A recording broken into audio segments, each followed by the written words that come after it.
사금갑, 검은고 상자를 쏘시옵소서. 까마귀가 전한 쪽지의 문구였습니다. 소지왕의 손이 활시위를 당겼습니다. 팽팽하게 당겨진 시위에서 화살이 날아가 검은고 상자를 관통했습니다. 나무 상자가 쩍하고 갈라지며 그 안에서 두 사람의 모습이 드러났습니다. 왕비 선혜와 승려 묘심이었습니다. 두 사람의 손은 꼭 맞잡혀 있었고 옷깃은 흐트러져 있었습니다. 월화전 안이 비명으로 가득 찼습니다. 소지왕의 얼굴이 핏빛으로 물들었습니다. 신라 왕실을 뒤흔든 이 충격적인 사건은 대체 어떻게 시작된 것일까요? 11년 전 경주의 봄은 화사했습니다. 진골 귀족 박승의 저택 앞에는 왕실의 가마가 멈춰 섰습니다. 14살 선혜는 붉은 치마 저고리를 입고 떨리는 손으로 어머니의 손을 잡았습니다. 마마, 소녀가 두렵습니다. 어머니는 딸의 손을 꼭 쥐었습니다. 왕비가 되는 것은 영광이니라. 우리 가문의 영광이니 두려워 말거라. 하지만 선혜의 가슴속 불안은 가시지 않았습니다. 거리에는 백성들이 몰려나와 환호했습니다. 새 왕비를 보기 위해 모인 사람들의 함성이 하늘을 찔렀습니다. 선혜는 가마 안에서 그 소리를 들으며 눈물을 삼켰습니다. 아직 어린 나이에 모든 것을 떠나 궁궐로 들어가야 한다는 현실이 무거웠습니다. 궁궐로 들어선 날 선혜는 거대한 월화전 앞에 섰습니다. 붉은 기둥과 푸른 기와로 이루어진 정각은 위엄이 넘쳤습니다. 하지만 그 안은 너무나 넓고 차갑게 느껴졌습니다. 궁녀들이 일렬로 늘어서 새 왕비를 맞이했습니다. 왕비마마, 이곳이 마마께 없어 거처하실 월화전이옵니다. 상궁의 목소리는 공손했지만 냉랭했습니다. 선혜는 처음으로 자신이 이제 한 사람의 여자가 아니라 왕비라는 지위일 뿐이라는 것을 깨달았습니다. 혼례식 날 밤이었습니다. 소지왕이 월화전을 찾아왔습니다. 35살의 왕은 위엄 있는 모습이었지만 그의 눈빛은 차가웠습니다. 선혜는 붉은 비단 이불 위에 앉아 고개를 숙인 채 왕을 기다렸습니다. 가슴이 두근거렸습니다. 두려움과 기대가 뒤섞인 복잡한 감정이었습니다. 과인은 왕비를 맞이하였소. 소지왕의 목소리는 형식적이었습니다. 그는 선혜의 얼굴조차 제대로 보지 않았습니다. 첫날 밤은 침묵 속에서 지나갔습니다. 왕은 의례를 치르듯 선혜와 함께 밤을 보냈지만 어떤 온기도 나누지 않았습니다. 다음 날 새벽 소지왕은 말없이 월화전을 떠났습니다. 대전마마께 없어는 국사가 바쁘시옵니다. 상궁이 선혜에게 설명했습니다. 선혜는 고개를 끄덕였지만 가슴 한편이 텅 비는 것 같았습니다. 그 후 한 달이 지나고 석 달이 지나고 1년이 지났습니다. 소지왕은 월화전을 거의 찾지 않았습니다. 1년에 5번 정도 형식적으로 들렀을 뿐이었습니다. 선혜는 왕비로서의 공식 업무만을 수행했습니다. 제사를 주관하고 궁중 여인들을 관리하고 외국 사신의 부인들을 접견했습니다. 하지만 그것은 모두 왕비라는 직책의 일일 뿐 한 여자로서의 삶은 아니었습니다. 밤이면 선혜는 홀로 넓은 침전에 누워 천장을 바라보았습니다. 옥으로 장식된 천장은 아름다웠지만 차가웠습니다. 선혜의 곁에는 아무도 없었습니다. 궁녀들은 문 밖에서 대기했지만 그들에게 마음을 열 수는 없었습니다. 왕비는 누구에게도 약한 모습을 보여서는 안 되는 자리였습니다. 5년이 지났습니다. 선혜는 19살이 되었지만 여전히 외로웠습니다. 다른 왕비들은 후궁들과 경쟁하기라도 했지만 선혜에게는 그마저도 없었습니다. 소지왕은 후궁조차 두지 않았습니다. 정치에만 몰두했기 때문입니다. 선혜는 왕의 무관심이 오히려 더 고통스러웠습니다. 미움이라도 받으면 자신의 존재를 확인할 수 있을 텐데 그저 투명 인간처럼 취급받는 것이 견디기 힘들었습니다. 10년이 흘렀습니다. 선혜는 24살이 되었습니다. 여전히 아이도 없었고 왕의 사랑도 없었습니다. 그녀는 점점 더 공허해졌습니다. 아침에 눈을 떠도 하루를 살아갈 의미를 찾기 어려웠습니다. 그러던 어느 날이었습니다. 궁녀 서리가 조심스럽게 말을 건넸습니다. 마마께 없어 마음이 편찮으신 것 같사옵니다. 천주사에 가셔서 부처님께 기도를 올리시는 것이 어떠하시옵니까? 천주사는 궁궐 북쪽 끝자락에 위치한 작은 사찰이었습니다. 왕실의 안녕을 기원하는 곳이었습니다. 선혜는 고개를 끄덕였습니다. 그리하겠노라. 다음 날 아침 선혜는 서리와 함께 천주사로 향했습니다. 이른 아침 공기는 차가웠고 소나무 숲 사이로 난 길은 고요했습니다. 천주사에 도착하자 은은한 향 냄새가 코끝을 스쳤습니다. 작은 법당 안에서는 스님들이 경전을 읽고 있었습니다. 주지 해안 스님이 선혜를 맞이했습니다. 왕비마마, 이 누추한 곳에 어인 일이시옵니까? 과인의 마음이 편치 않아 부처님께 의지하고자 하오. 해안 스님은 선혜를 법당 안으로 안내했습니다. 선혜가 부처님 앞에 앉자 한 젊은 승려가 경전을 읽기 시작했습니다. 그의 목소리는 맑고 부드러웠습니다. 선혜는 눈을 감고 그 목소리에 귀를 기울였습니다. 색즉시공 공즉시색. 경전의 문구가 법당 안을 가득 채웠습니다. 선혜는 처음으로 마음의 평화가 찾아오는 것을 느꼈습니다. 11년 만에 처음 느끼는 위안이었습니다. 경전 독송이 끝나고 선혜가 눈을 뜨자 그 젊은 승려가 공손히 절을 올렸습니다. 왕비마마, 소승 묘심이옵니다. 선혜는 묘심의 얼굴을 보았습니다. 수려한 이목구비와 맑은 눈빛이었습니다. 하지만 그보다 더 마음을 사로잡은 것은 그의 목소리가 주는 평온함이었습니다. 그대의 경전 독송이 마음의 위안이 되었노라. 황송하옵니다, 마마. 그날 이후 선혜는 매일 아침 천주사를 찾았습니다. 묘심의 경전 독송을 듣는 것이 하루의 유일한 낙이 되었습니다. 서리는 왕비를 따라 매일 천주사로 향했습니다. 선혜는 몰랐습니다. 이 작은 위안이 훗날 자신의 목숨을 앗아갈 금지된 사랑의 씨앗이 될 줄은. 3개월이 흘렀습니다. 선혜는 어느새 천주사를 찾는 것이 하루의 가장 중요한 일과가 되었습니다. 매일 아침 해가 떠오르면 서리와 함께 소나무 숲길을 걸었습니다. 이른 아침 공기는 차가웠지만 상쾌했습니다. 새들의 지저김이 귓가에 들려왔습니다. 천주사에 도착하면 묘심이 이미 법당을 정돈하고 기다리고 있었습니다. 왕비마마, 오늘은 화엄경을 읽어드리겠사옵니다. 그리하시오. 선혜는 부처님 앞에 앉아 눈을 감았습니다. 묘심의 목소리가 법당 안을 채웠습니다. 그 목소리를 들으면 가슴속 공허함이 조금씩 채워지는 것 같았습니다. 경전 독송이 끝난 어느 날 선혜가 묘심에게 물었습니다. 그대는 어찌하여 출가하셨나이까?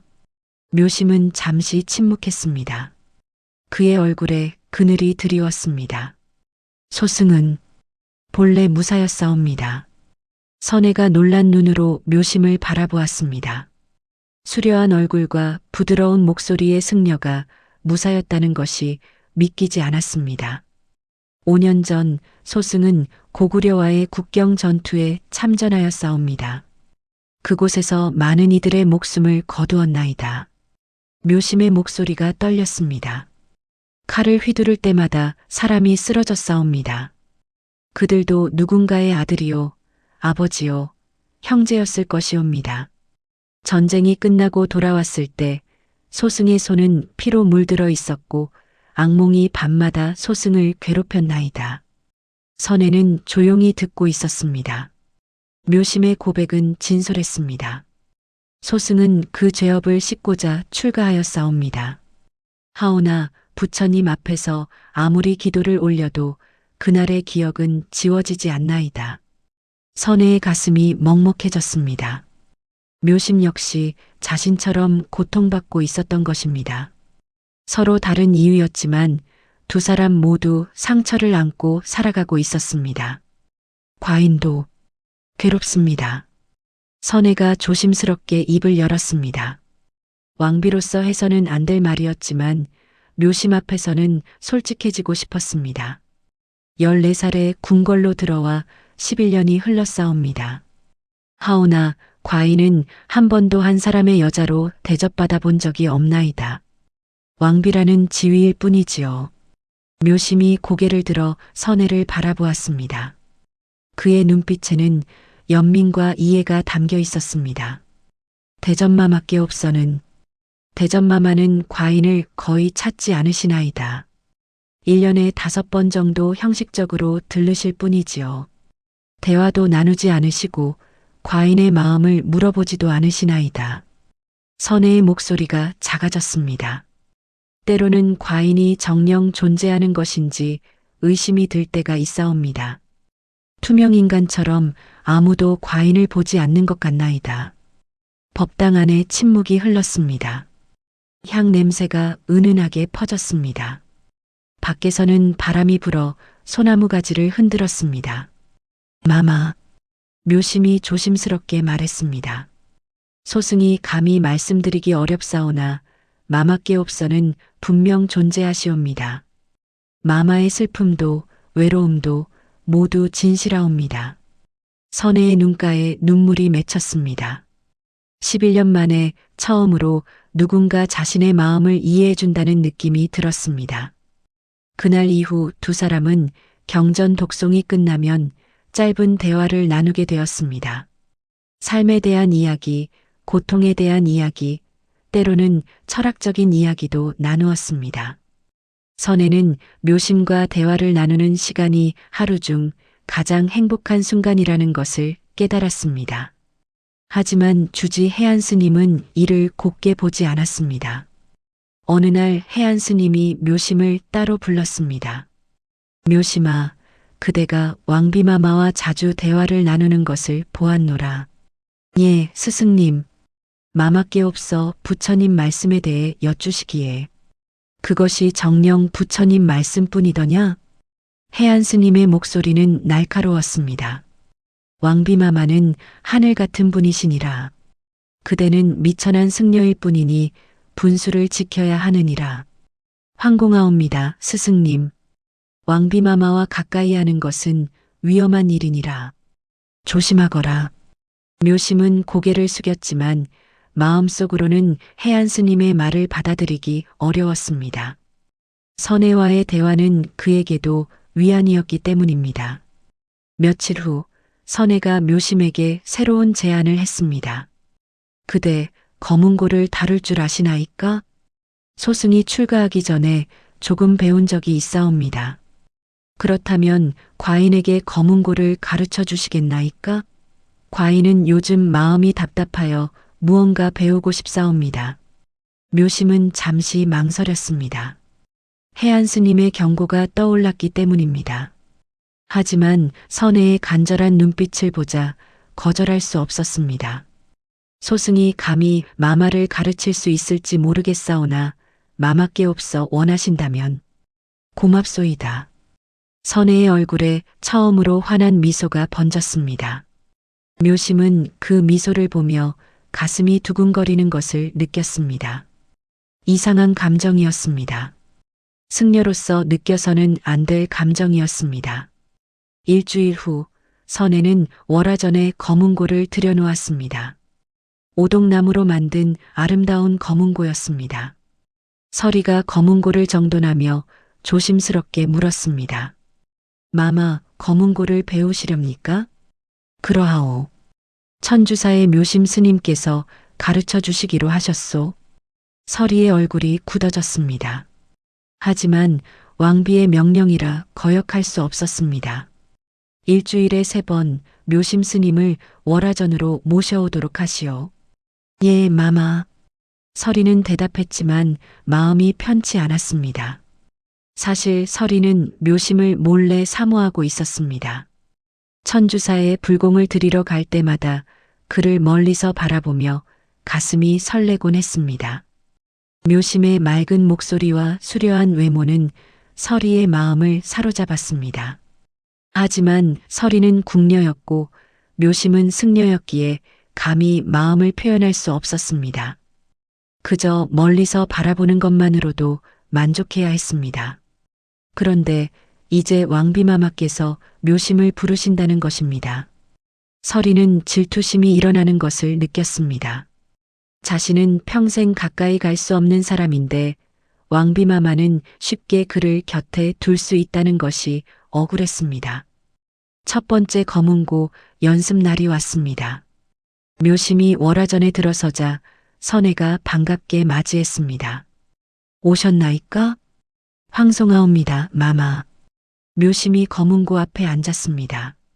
선혜도 그 옆에 앉았습니다. 두 사람 사이의 거리는 한자 남짓이었습니다. 검은고는 이렇게 타는 것이옵니다. 묘심이 손가락으로 검은고 줄을 튕겼습니다. 맑은 소리가 울려 퍼졌습니다. 선혜는 그 소리에 귀를 기울였습니다. 이제 마마께 없어 직접 해보시옵소서. 선혜가 조심스럽게 손을 뻗어 검은고 줄을 튕겼습니다. 하지만 자세가 바르지 않았습니다.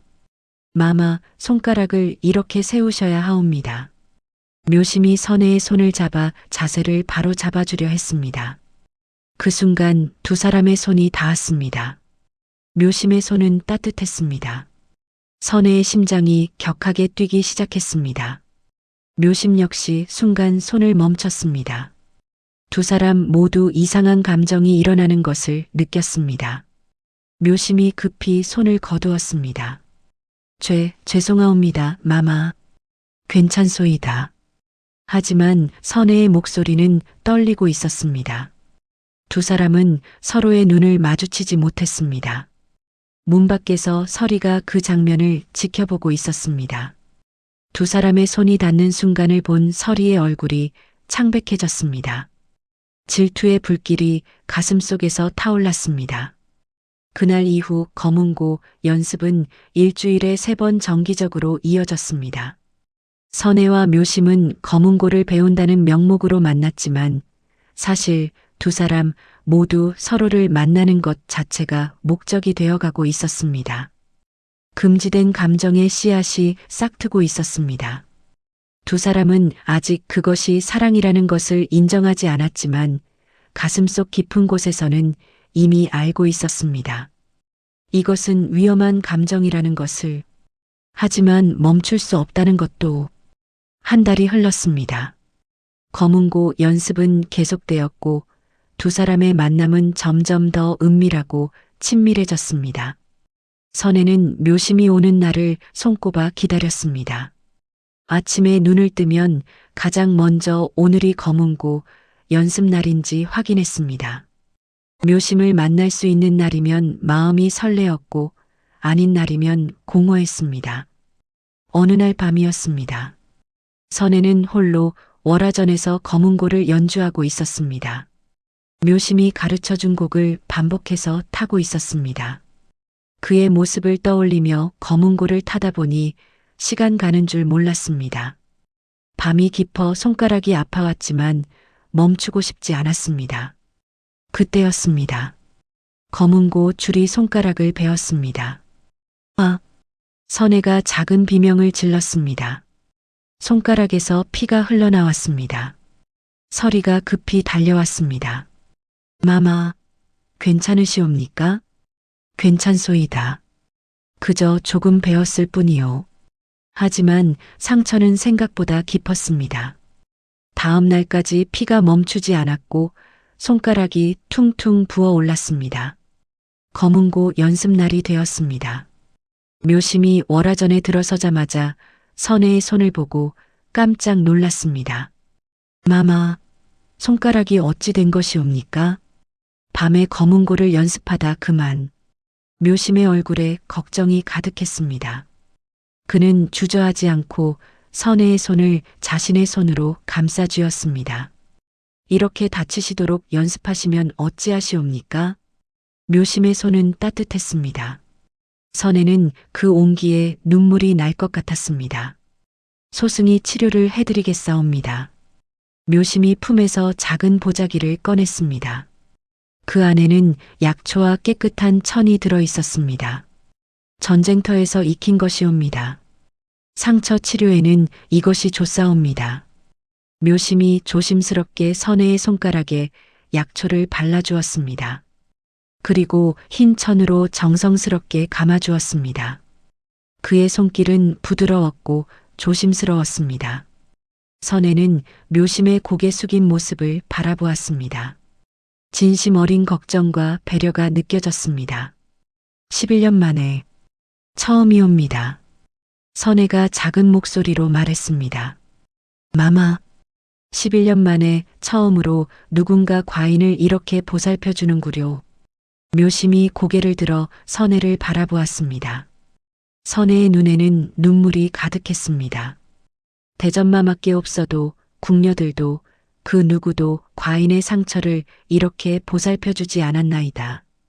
모두가 과인을 왕비로만 대할 뿐 한 사람의 여자로는 보지 않았지요. 눈물이 볼을 타고 흘러내렸습니다. 하오나 그대만은 과인을 한 사람으로 대해주시는구려. 묘심의 가슴이 뜨거워졌습니다. 그는 여전히 선혜의 손을 잡고 있었습니다. 놓아야 한다는 것을 알면서도 놓을 수가 없었습니다. 마마, 과인도 알고 있나이다. 이것이 위험한 감정이라는 것을. 그대는 승려여, 과인은 왕비라는 것을. 선혜의 목소리가 떨렸습니다. 하오나 이 마음을 어찌하오리까? 과인은 그대를 만나는 것이 너무나 행복하옵니다. 묘심도 더 이상 자신의 감정을 숨길 수 없었습니다. 소승도 마마를 뵙는 것이 하루의 유일한 기쁨이옵니다. 두 사람은 말없이 서로를 바라보았습니다. 검은고 소리도 들리지 않았습니다. 밖에서 새가 지저귀는 소리만 희미하게 들려왔습니다. 두 사람의 손은 여전히 맞잡혀 있었습니다. 묘심이 먼저 정신을 차렸습니다. 그는 급히 손을 거두며 뒤로 물러섰습니다. 소승이 황송하옵니다. 감히 마마의 손을. 괜찮소이다. 선혜도 위험을 느꼈습니다. 조금만 더 그 순간이 지속되었다면 돌이킬 수 없는 일이 벌어질 것 같았습니다. 오늘은 이만 돌아가시오. 예, 마마. 묘심이 급히 월화전을 나갔습니다. 그의 심장은 격하게 뛰고 있었습니다. 승려로서 해서는 안 될 감정이었습니다. 부처님께 맹세한 계율을 어기는 것이었습니다. 하지만 그는 이미 선혜를 향한 마음을 주체할 수 없었습니다. 문틈으로 모든 것을 지켜본 서리가 있었습니다. 두 사람이 손을 맞잡은 채 서로를 바라보는 모습을, 눈물을 흘리며 고백하는 모습을. 서리의 가슴은 질투와 배신감으로 가득 찼습니다. 묘심 스님이 저렇게 다른 여자를 바라보시다니. 서리는 자신도 모르게 주먹을 꽉 쥐었습니다. 손톱이 손바닥을 파고들었지만 아픔을 느끼지 못했습니다. 마음의 고통이 더 컸기 때문입니다. 그것도 왕비마마를. 나는 감히 가까이 갈 수도 없는데. 서리는 눈물을 흘렸습니다. 하지만 어쩔 수 없었습니다. 왕비의 명을 거역할 수는 없었습니다. 그저 지켜볼 수밖에 없었습니다. 한편 궁궐의 다른 곳에서는 대신들이 모여 있었습니다. 왕의 측근 대신 서구, 좌평 김음, 시중 박제였습니다. 왕비마마의 행적이 수상하지 않소? 서구가 조심스럽게 말을 꺼냈습니다. 무슨 말씀이시오? 김음이 물었습니다. 요즘 들어 왕비마마께 없어 이상하게 밝아지셨소. 그것도 천주사의 승려를 자주 월화전으로 부르신다고 하오. 승려를요? 박제가 놀란 표정을 지었습니다. 묘심이라는 젊은 승려라고 하오.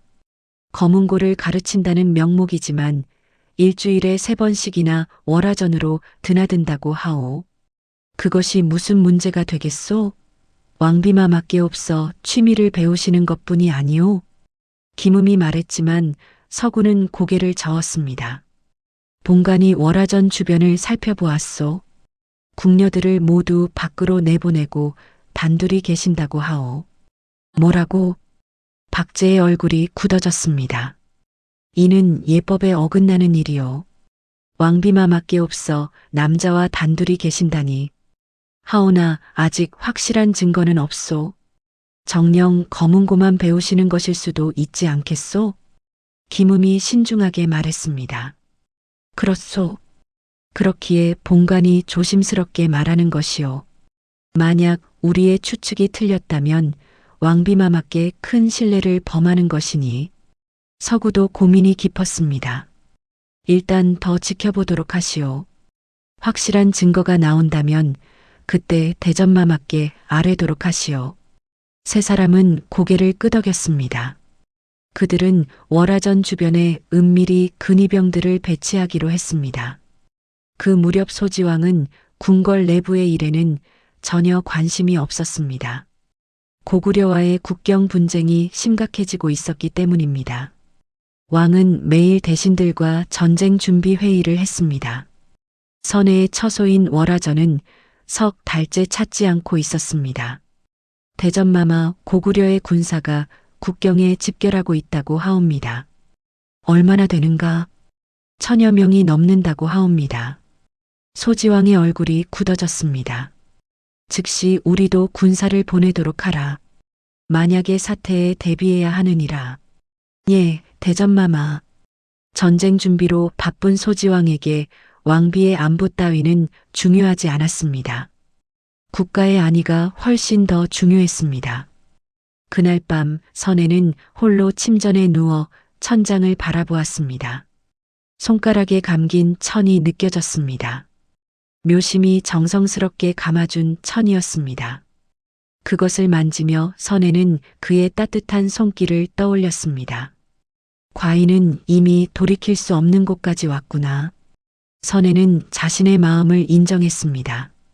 이것은 단순한 위안이나 친분이 아니었습니다. 사랑이었습니다. 금지된 사랑이었습니다. 천주사에서도 묘심은 잠을 이루지 못했습니다. 그는 법당에 앉아 부처님 앞에서 기도를 올렸습니다. 부처님, 소승을 용서하옵소서. 소승은 계율을 어기고 있나이다. 하지만 기도를 올려도 마음은 편해지지 않았습니다. 선혜의 얼굴이 자꾸만 떠올랐습니다. 그녀의 눈물, 그녀의 목소리, 그녀의 손의 온기. 소승은 이미 승려가 아니로구나. 묘심은 깨달았습니다. 자신은 이미 승려의 마음을 잃었다는 것을, 이제는 한 남자의 마음으로 한 여자를 사랑하고 있다는 것을. 달빛이 법당 안을 비쳤습니다. 부처님의 자비로운 얼굴이 달빛 속에서 빛났습니다. 하지만 묘심에게는 그 얼굴이 슬퍼 보였습니다. 마치 제자의 타락을 안타까워하는 것 같았습니다. 다음 검은고 연습날이 되었습니다. 두 사람은 서로를 보는 순간 가슴이 뛰었습니다. 하지만 위험을 느낀 두 사람은 일부러 거리를 두려 했습니다. 오늘은 이 곡을 배워보도록 하시오. 묘심이 평소보다 더 형식적으로 말했습니다. 그리하겠나이다. 선혜도 담담하게 대답했습니다. 두 사람은 검은고에만 집중하려 애썼습니다. 하지만 눈이 자꾸만 서로를 향했습니다. 손이 스칠 때마다 전율이 흘렀습니다. 검은고 소리가 월화전을 가득 채웠습니다. 하지만 그 소리 속에는 두 사람의 절절한 감정이 담겨 있었습니다. 말하지 못하는 사랑이, 이루어질 수 없는 그리움이. 문 밖에서 서리는 또다시 그 장면을 지켜보았습니다. 서로를 애써 외면하려 하지만 눈빛은 거짓말을 하지 못하는 두 사람을. 서리의 마음속에서 질투는 점점 더 커져갔습니다. 그리고 그 질투는 곧 위험한 결정으로 이어질 것이었습니다. 한 달이 더 지났습니다. 두 사람의 감정은 더욱 깊어졌지만 서로 표현하지 못했습니다. 검은고 연습은 계속되었지만 두 사람 사이에는 팽팽한 긴장감이 흘렀습니다. 말 한마디, 눈빛 하나에도 조심스러웠습니다. 하지만 조심할수록 더 간절해졌습니다. 보름달이 뜬 어느 밤이었습니다. 선혜는 서리를 불렀습니다. 서리야. 예, 마마. 오늘 밤 모든 궁녀들을 월화전 밖으로 내보내도록 하여라. 서리의 얼굴이 굳어졌습니다. 마마. 어인 일이시옵니까? 과인이 혼자 있고 싶구나. 아무도 월화전에 들어오지 못하게 하여라. 하오나 마마 밤에 혼자 계시면 괜찮소이다. 과인의 명인이 따르도록 하라. 서리는 어쩔 수 없이 고개를 숙였습니다. 예, 마마. 하지만 서리는 불길한 예감이 들었습니다. 왕비마마께서 궁녀들을 모두 내보내신다는 것은 무언가 은밀한 일이 있다는 뜻이었습니다. 해가 지고 달이 떠올랐습니다. 둥근 보름달이 밤하늘을 밝게 비쳤습니다. 선혜는 궁녀들을 모두 밖으로 내보냈습니다. 오늘은 모두 쉬도록 하라. 내일 아침까지 아무도 월화전에 들어오지 말라. 예, 마마. 궁녀들이 모두 나가자 월화전은 고요해졌습니다. 선혜는 떨리는 손으로 작은 쪽지를 썼습니다. 그리고 몰래 천주사로 전하도록 했습니다. 쪽지에는 이렇게 적혀 있었습니다. 오늘 밤 월화전으로 오시오. 천주사에서 쪽지를 받은 묘심은 놀랐습니다. 밤에 월화전으로 오라니 이것은 명백히 위험한 일이었습니다. 하지만 거절할 수 없었습니다. 묘심은 승복을 정돈하고 조심스럽게 천주사를 나섰습니다. 주지 해안 스님이 그를 불렀습니다. 묘심아, 어디를 가려느냐? 스승님, 월화전에서 부르셨사옵니다. 해안 스님의 얼굴이 굳어졌습니다. 밤에 이것은 위험한 일이니라. 가지 말거라. 하오나 왕비마마의 명이옵니다. 거역할 수 없사옵니다. 묘심이 고개를 숙였습니다. 해안 스님은 한숨을 쉬었습니다. 그대는 이미 승려의 마음을 잃었구나. 부디 후회하지 않기를 바라노라. 묘심은 대답하지 못하고 천주사를 떠났습니다. 달빛 아래 궁궐은 고요했습니다. 묘심이 월화전에 도착하자 문이 열려 있었습니다. 안으로 들어서니 선혜가 혼자 앉아 있었습니다. 촛불이 그녀의 얼굴을 비추고 있었습니다. 오셨나이까? 선혜의 목소리는 떨리고 있었습니다. 마마. 묘심도 긴장한 목소리로 대답했습니다. 두 사람은 서로를 바라보았습니다. 검은고도 없었습니다. 더 이상 핑계가 필요 없었습니다. 앉으시오. 선혜가 자신의 옆을 가리켰습니다. 묘심이 조심스럽게 다가가 앉았습니다. 두 사람 사이의 거리는 이전보다 훨씬 가까웠습니다. 침묵이 흘렀습니다. 밖에서는 바람이 불어 나뭇잎을 흔들었습니다. 달빛이 창문을 통해 들어와 두 사람을 비췄습니다. 과인은 더 이상 참을 수가 없구려. 선혜가 먼저 입을 열었습니다. 그대를 향한 이 마음을 더 이상 숨길 수가 없나이다. 묘심의 심장이 격하게 뛰었습니다. 마마, 과인도 알고 있소. 이것이 얼마나 위험한 일인지. 하오나 과인은 11년간 단 한 번도 여자로 사랑받아 본 적이 없나이다. 선혜의 눈에 눈물이 맺혔습니다. 단 한 번이라도 사랑받고 싶소이다. 그대에게. 묘심도 더 이상 자신의 감정을 숨길 수 없었습니다. 그는 조심스럽게 선혜의 손을 잡았습니다. 소승도 마마를 사랑하옵니다. 그 말과 함께 두 사람의 거리가 좁혀졌습니다. 묘심이 선혜의 어깨를 감싸 안았습니다. 선혜는 그의 품에 몸을 맡겼습니다. 처음 느껴보는 남자의 품이었습니다. 따뜻했고 안전했습니다. 소승은 더 이상 승려가 아니옵니다. 소승은 그저 마마를 사랑하는 한 남자일 뿐이옵니다. 묘심의 목소리가 떨렸습니다. 선혜가 고개를 들어 묘심을 바라보았습니다. 두 사람의 얼굴이 가까워졌습니다. 숨소리가 들렸습니다. 그리고 마침내 입술이 닿았습니다. 선혜는 생전 처음 느껴보는 감정에 온몸이 떨렸습니다. 소지왕과의 첫날 밤에도 느껴보지 못한 설렘이었습니다.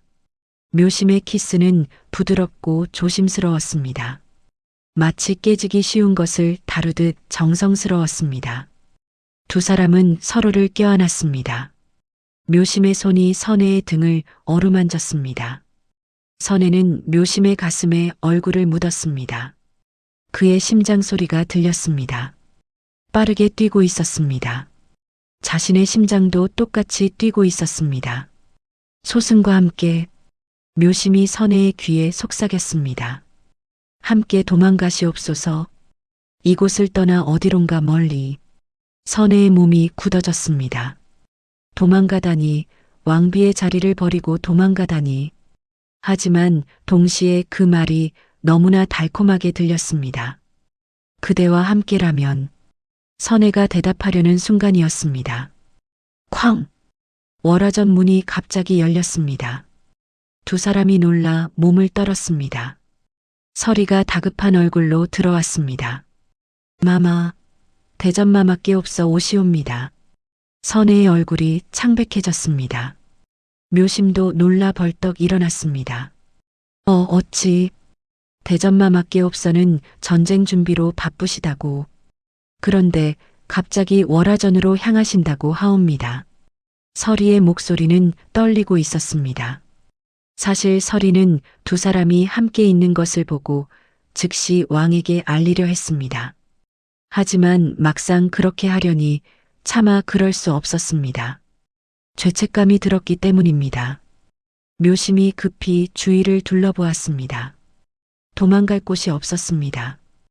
이미 왕이 오고 있다면 빠져나갈 시간이 없었습니다. 저기에 선혜가 검은고 상자를 가리켰습니다. 큰 오동나무 상자였습니다. 검은고를 보관하는 상자였지만 사람이 들어갈 만큼 컸습니다. 빨리. 묘심이 주저하는 사이 선혜가 그를 밀었습니다. 묘심은 어쩔 수 없이 상자 속으로 들어갔습니다. 좁고 답답했습니다. 선혜가 뚜껑을 덮으려는 순간 묘심이 그녀의 손을 잡았습니다. 마마, 괜찮을 것이오. 곧 나가실 것이니 조금만 참으시오. 선혜가 뚜껑을 덮었습니다. 그리고 급히 옷매무새를 정리했습니다. 서리가 도왔습니다.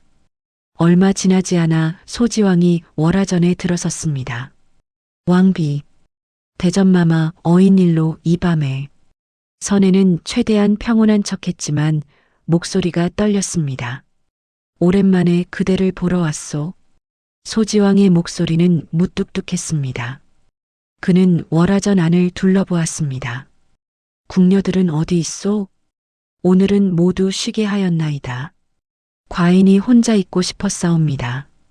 소지왕이 선혜를 바라보았습니다. 그의 눈빛에는 감정이 없었습니다. 그러하오. 소지왕은 잠시 서 있다가 곧 돌아섰습니다. 그럼 쉬도록 하시오. 예, 대전마마. 소지왕이 월화전을 떠났습니다. 선혜는 그가 완전히 사라질 때까지 기다렸습니다. 다리가 후들후들 떨렸습니다. 조금만 더 늦었더라면 모든 것이 끝났을 것입니다. 묘심이 상자에서 나왔습니다. 그의 얼굴도 창백했습니다. 두 사람은 서로를 바라보았습니다. 방금 전의 위험을 실감했습니다. 이제는 정말로 위험하옵니다. 묘심이 떨리는 목소리로 말했습니다. 우리는 더 이상 이렇게 만날 수 없사옵니다.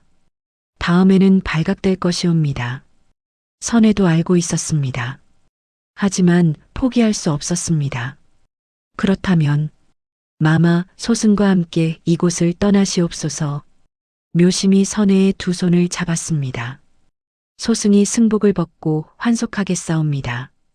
그리고 마마와 함께 신라를 떠나 고구려나 백제로 가겠사옵니다.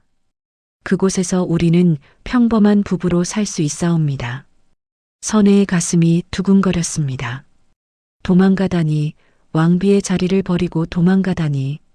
하지만 동시에 너무나 간절했습니다. 과인이 정녕 그럴 수 있겠나이까? 할 수 있사옵니다. 소승이 마마를 지키겠사옵니다. 묘심의 눈빛은 진지했습니다. 선혜는 그 눈을 보며 결심이 흔들렸습니다. 생각해보겠나이다. 마마, 시간을 주시오. 과인에게도 시간이 필요하오. 묘심은 고개를 끄덕였습니다. 그는 조심스럽게 월화전을 빠져나갔습니다. 선혜는 홀로 남아 창밖을 바라보았습니다. 보름달이 여전히 밝게 빛나고 있었습니다. 한편 문 밖에서 모든 것을 지켜본 서리가 있었습니다. 두 사람이 키스하는 것을, 껴안는 것을, 도망가자고 말하는 것을 모두 들었습니다. 서리의 마음속에서 질투는 분노로 변했습니다. 왕비마마께 없어 묘심 스님과 도망을 가시겠다고? 서리는 더 이상 참을 수 없었습니다. 그녀는 조용히 자신의 처소로 돌아가 쪽지를 썼습니다.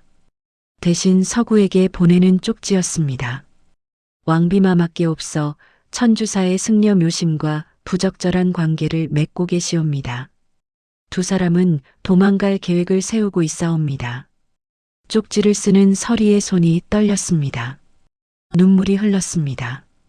죄책감과 질투가 뒤섞였습니다. 소승은 잘못하고 있는 것이옵니까, 부처님? 하지만 서리는 쪽지를 접어 은밀히 서구에게 전했습니다. 이것이 훗날 모든 비극의 시작이 될 줄은 그때 몰랐습니다. 다음 날 아침 천주사에서 해안 스님이 묘심을 불렀습니다. 묘심아. 예, 스승님. 그대는 어젯밤 어디에 있었느냐? 묘심은 대답할 수 없었습니다. 침묵이 곧 대답이로구나. 해안 스님이 한숨을 쉬었습니다. 그대는 이미 승려의 길을 벗어났느니라. 어찌할 생각이냐? 묘심이 고개를 들었습니다. 그의 눈빛에는 결연함이 담겨 있었습니다. 스승님, 소승은 환속하겠사옵니다. 해안 스님의 얼굴이 굳어졌습니다. 환속이라니. 그대는 부처님께 맹세하지 않았더냐? 황송하오나 소승은 이미 부처님 앞에 설 자격을 잃었사옵니다. 차라리 떳떳하게 환속하여 속세로 돌아가겠사옵니다. 왕비 때문이로구나. 묘심이 고개를 숙였습니다. 소승은 마마를 사랑하옵니다. 이것은 죄이옵니까? 해안 스님은 긴 침묵 끝에 대답했습니다. 사랑은 죄가 아니니라. 하오나 그대의 신분과 마마의 신분을 생각하여라. 이것은 신라 왕실을 뒤흔들 일이니라. 소승은 각오가 되어 있사옵니다. 해안 스님은 더 이상 말리지 않았습니다. 이미 제자의 마음은 떠나버렸기 때문입니다. 그렇다면 그대의 길을 가거라. 하오나 부디 후회 없는 선택이기를 바라노라. 묘심이 깊이 절을 올렸습니다. 이것이 스승과 제자로서의 마지막 인사였습니다. 서구가 서리의 쪽지를 받은 것은 그날 오후였습니다. 쪽지를 읽은 서구의 얼굴이 굳어졌습니다. 그는 즉시 좌평 김음과 시중 박제를 불러 모았습니다. 이것을 보시오. 서구가 쪽지를 두 사람에게 보여주었습니다. 김음과 박제가 쪽지를 읽고 경악했습니다. 이게 사실이오? 김음이 떨리는 목소리로 물었습니다. 궁녀가 보낸 것이오. 월화전에서 왕비마마를 가까이서 모시는 궁녀라고 하오. 이것은 왕실을 뒤흔들 대사건이오. 박제가 놀라 소리쳤습니다. 조용히 하시오. 서구가 손을 들어 제지했습니다. 아직 확실한 증거가 없소. 궁녀의 증언만으로는 부족하오. 우리는 현장을 적발해야 하오. 그렇소. 만약 틀렸다면 우리 모두 목이 달아날 것이오. 김음이 신중하게 말했습니다. 쪽지에 의하면 두 사람이 도망갈 계획을 세우고 있다고 하지 않소? 그렇다면 그 순간을 노려야 하오. 서구의 눈빛이 날카로워졌습니다. 월화전 주변에 근위병들을 배치하시오.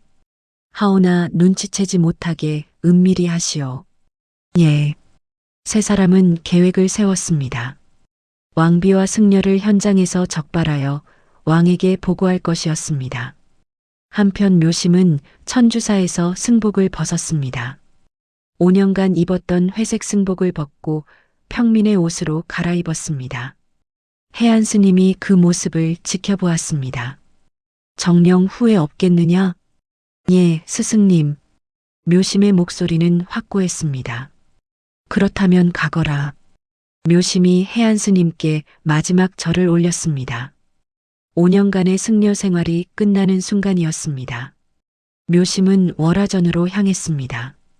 선혜를 만나기 위해서였습니다. 서리가 그를 안으로 안내했습니다. 서리의 얼굴에는 복잡한 감정이 어려 있었습니다. 마마, 묘심. 아니, 묘심이 왔사옵니다. 선혜가 고개를 들었습니다. 평민 옷을 입은 묘심의 모습이 낯설었지만 한편으로는 더 친근하게 느껴졌습니다. 승복을 벗은 그는 이제 진정한 남자의 모습이었습니다. 환속하셨나이까? 예, 마마. 소인은 이제 더 이상 승려가 아니옵니다. 묘심이 선혜 앞에 무릎을 꿇었습니다. 소인과 함께 이곳을 떠나주시옵소서. 선혜는 사흘밤을 고민했습니다. 왕비의 지위를 버린다는 것, 가문을 버린다는 것, 모든 것을 버린다는 것. 쉬운 결정이 아니었습니다. 하지만 묘심을 보는 순간 마음이 정해졌습니다. 지위와 명예보다 사랑이 더 소중했습니다. 11년간 공허했던 삶보다 묘심과 함께하는 삶이 더 가치 있었습니다. 좋소이다. 선혜가 조용히 대답했습니다. 과인은 그대와 함께 가겠나이다. 묘심의 얼굴에 환한 미소가 번졌습니다. 그는 선혜의 손을 잡았습니다. 마마, 후회하지 않으시겠사옵니까? 후회 없소이다. 과인은 이미 11년간 후회하며 살았나이다. 이제는 과인이 원하는 삶을 살고 싶소이다. 두 사람은 계획을 세웠습니다. 보름 후 대전마마께 없어 천천정으로 사냥을 나가신다고 하옵니다. 선혜가 말했습니다. 그날을 탈출일로 정하시옵소서. 대전마마께 없어 궁을 비우시면 경비가 허술해질 것이옵니다. 좋사옵니다. 소인이 준비를 하겠사옵니다. 묘심이 품에서 작은 보자기를 꺼냈습니다. 그 안에는 은정과 지도가 들어 있었습니다. 소인이 출가 전에 모아둔 돈이옵니다. 이곳으로 고구려까지 갈 수 있사옵니다. 고구려까지. 예, 고구려 땅에 가면 아무도 우리를 알아보지 못할 것이옵니다. 그곳에서 평범한 부부로 살겠사옵니다. 선혜의 눈에 눈물이 맺혔습니다. 기쁨의 눈물이었습니다. 처음으로 미래에 대한 희망이 생겼습니다. 소인이 마마를 지키겠사옵니다. 어떤 일이 있어도. 묘심이 선혜의 손을 꼭 잡았습니다. 하지만 문 밖에서 서리가 또다시 이 대화를 듣고 있었습니다. 보름 후 왕의 사냥일에 도망간다는 계획을. 서리는 다시 쪽지를 썼습니다. 보름 후 대전마마께 없어 사냥 나가시는 날 두 사람이 도망갈 것이옵니다. 서리는 눈물을 흘리며 쪽지를 접었습니다. 자신이 무슨 일을 하고 있는지 알고 있었습니다. 두 사람을 죽음으로 몰아넣고 있다는 것을. 하지만 멈출 수 없었습니다. 질투와 배신감이 이성을 마비시켰습니다. 왜 하필 묘심 스님이십니까? 왜 하필 저는 궁녀이고 마마는 왕비이십니까? 서리는 쪽지를 서구에게 전했습니다. 서구가 쪽지를 받고 미소를 지었습니다. 좋소. 이제 확실한 증거를 잡을 수 있겠소. 그는 김음과 박제를 다시 불러 모았습니다. 보름 후가 결전의 날이요. 대전마마께 없어 사냥을 나가시는 날 우리는 왕비마마를 현장에서 적발할 것이요. 어찌하시렵니까? 대전마마께 은밀히 말씀드려 사냥 중에 급히 돌아오시도록 하겠소. 그리고 왕비마마가 승려와 함께 있는 현장을 직접 보시게 할 것이요. 하오나 만약이 없소. 궁녀의 정보가 정확하다면 반드시 적발될 것이요.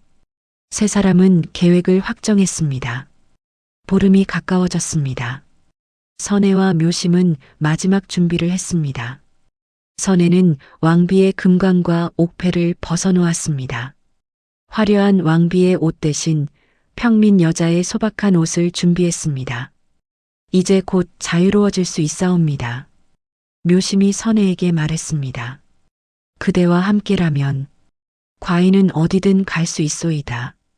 사냥 전날 밤이었습니다. 선혜는 묘심을 월화전으로 불렀습니다. 마지막으로 함께 보내는 밤이었습니다. 내일이면 이 궁궐을 떠날 것이었습니다. 두 사람은 서로를 마주보고 앉아 있었습니다. 말이 필요 없었습니다. 눈빛만으로도 충분했습니다. 과인은 그대를 사랑하오. 선혜가 처음으로 분명하게 말했습니다. 소인도 마마를 사랑하옵니다.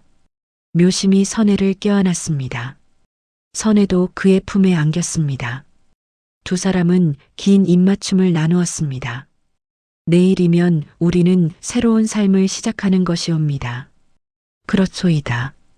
더 이상 왕비도 승려도 아닌 그저 한 쌍의 남녀로 두 사람은 그날 밤 서로를 껴안고 미래를 꿈꾸었습니다. 고구려 땅에서의 새로운 삶을, 평범한 부부로 사는 삶을, 아이를 낳고 가정을 꾸리는 삶을. 하지만 그들은 몰랐습니다. 이것이 마지막 밤이 될 것이라는 것을, 내일 그들을 기다리는 것은 자유가 아니라 죽음이라는 것을. 밖에서는 달이 점점 차올랐습니다. 보름달이 되어가고 있었습니다.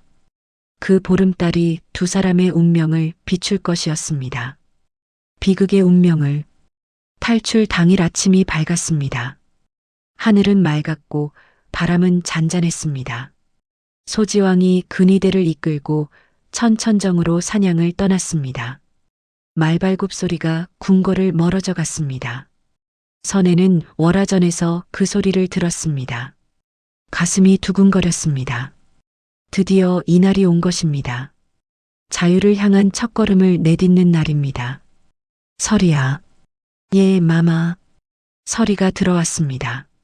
그녀의 얼굴에는 복잡한 감정이 어려 있었습니다. 오늘은 하루 종일 과인이 혼자 있고 싶구나.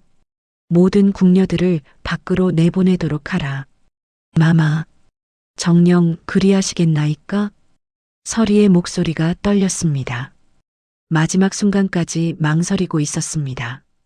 하지만 이미 서구에게 모든 것을 알렸습니다. 돌이킬 수 없었습니다. 그리하겠노라. 과인의 명인이 따르도록 하라. 예, 마마. 설이는 눈물을 참으며 밖으로 나갔습니다. 모든 궁녀들이 월화전을 떠났습니다. 선혜는 홀로 남았습니다. 왕비의 금관을 벗어 상자에 넣었습니다. 화려한 옥패도 풀어놓았습니다. 붉은 왕비의 옷을 벗고 소박한 평민 옷으로 갈아입었습니다. 거울을 보니 11년 전 궁궐에 들어오기 전에 자신이 보이는 것 같았습니다. 이제 과인은 더 이상 왕비가 아니로구나. 가슴이 답답하면서도 홀가분했습니다. 무거운 짐을 내려놓는 기분이었습니다. 정오가 되었습니다. 약속한 시간이었습니다. 문이 조심스럽게 열리고 묘심이 들어왔습니다. 그도 평민의 옷을 입고 있었습니다. 마마, 아니, 이제는 선혜라고 불러도 되겠사옵니까? 묘심이 조심스럽게 물었습니다. 선혜가 미소를 지었습니다. 그렇소이다. 과인도 이제 왕비가 아니니 편히 불러주시오. 두 사람은 서로를 바라보며 미소 지었습니다. 새로운 시작이었습니다. 준비가 되셨사옵니까? 예. 이제 떠나도록 하시오. 하지만 묘심이 선혜의 손을 잡으며 말했습니다. 떠나기 전에 마지막으로 이곳을 둘러보시겠사옵니까? 11년을 사신 곳이옵니다. 선혜는 고개를 저었습니다. 아니요. 과인은 이곳에 미련이 없소이다. 오직 앞만 보고 가고 싶소이다. 그렇다면 묘심이 말을 마치지 못했습니다. 갑자기 선혜가 그의 손을 꼭 잡았습니다. 하오나 두렵기도 하오. 과인은 궁궐 밖 세상을 모르니 염려 마시옵소서. 소인이 지켜드리겠사옵니다. 묘심이 선혜를 껴안았습니다. 선혜도 그의 품에 안겼습니다.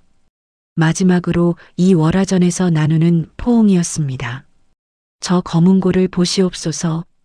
선혜가 검은고 상자를 가리켰습니다. 저것이 우리를 이어준 것이옵니다. 저 검은고가 없었다면 우리는 이렇게 가까워지지 못했을 것이요. 그렇다옵니다. 마지막으로 저 안에 함께 숨어보는 것은 어떻겠소? 선혜가 장난스럽게 말했습니다. 상자 안에 말이옵니까? 그렇소이다. 예전에 대전마마께 없어 오셨을 때 그대가 저 안에 숨으셨지 않소? 그때가 생각나는구려. 묘심이 웃었습니다. 그때는 정말 아슬아슬했사옵니다. 하오나 이제는 두렵지 않소이다. 이제 우리는 자유로워질 것이니.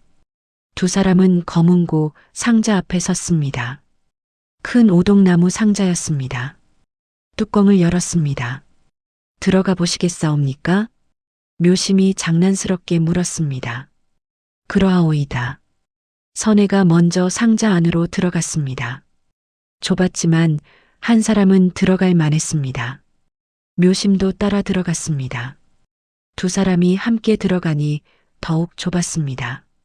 두 사람은 서로를 껴안고 있어야 했습니다. 선혜의 얼굴이 묘심의 가슴에 닿았습니다. 묘심의 심장 소리가 들렸습니다. 빠르게 뛰고 있었습니다. 이렇게 가까이. 처음이옵니다. 선혜가 속삭였습니다. 소인도 그러하옵니다.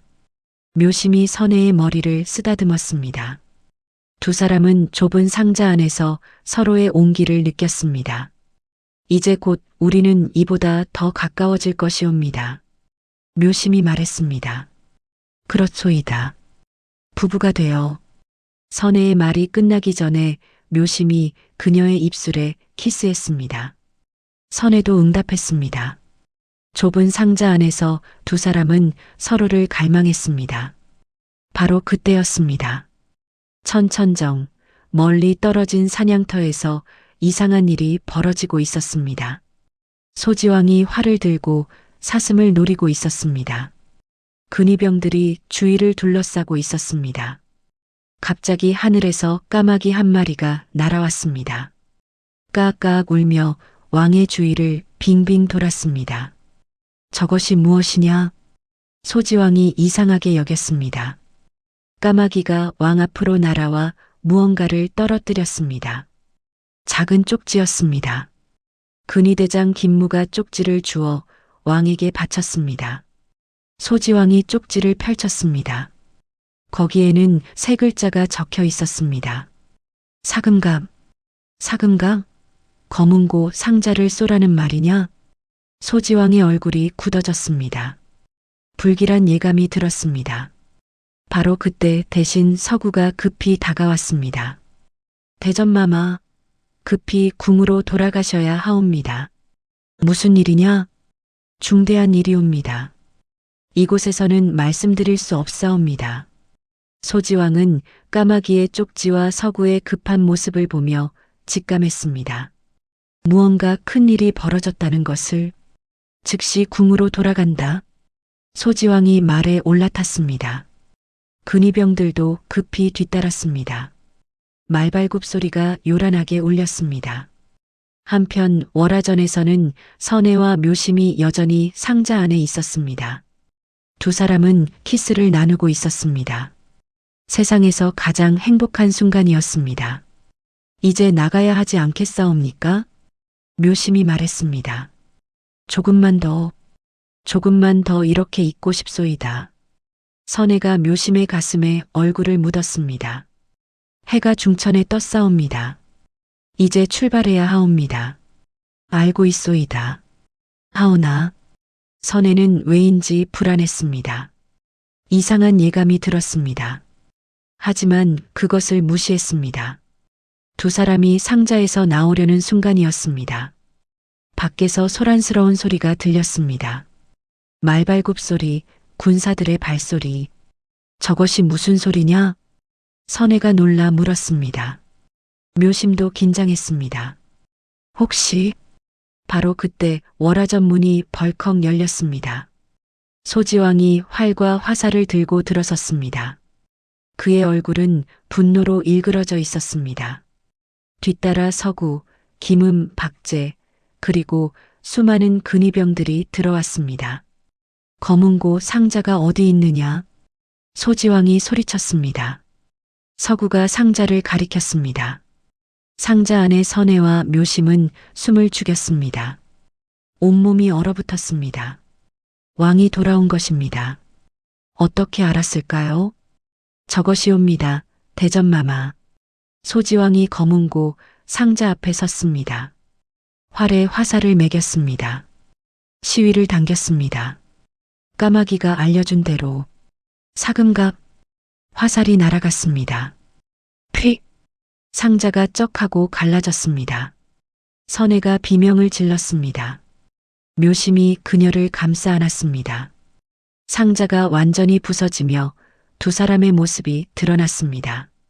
소지왕의 눈이 커졌습니다. 믿을 수 없는 광경이었습니다.